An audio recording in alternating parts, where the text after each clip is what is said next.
L'alerte a d'abord été donnée par une société britannique de sécurité maritime. Nous avons reçu un rapport faisant état d'activités d'engins aériens sans pilote, avec de potentielles explosions à proximité de Bab el-Mandeb, en provenance du Yémen.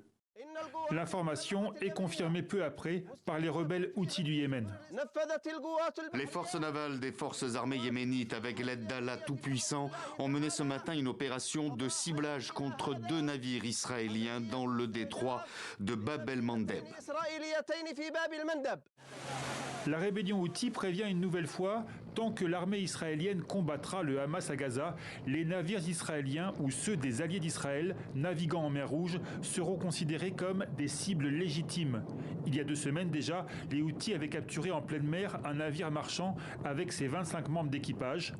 Le Galaxy Leader était opéré par une compagnie maritime japonaise, mais appartient à une société britannique propriété d'un homme d'affaires israélien.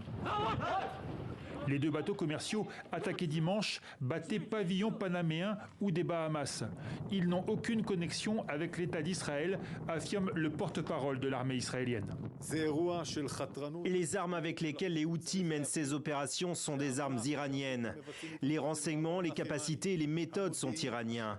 Cela montre la subversion négative de l'Iran dans la région. C'est un problème mondial, un problème régional, et nous devons voir comment le monde réagit à cela.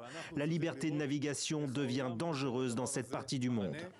Préoccupation partagée par les États-Unis qui parlent de menaces directes pour le commerce international dans cette région stratégique pour la marine marchande. L'armée américaine évoque, elle, 3 attaques de cargo en mer Rouge dimanche. L'un de ces bâtiments, le destroyer USS Carney, aurait porté assistance aux navires en détresse et abattu 3 drones. Washington dit envisager toutes les réponses appropriées pour protéger le transport maritime.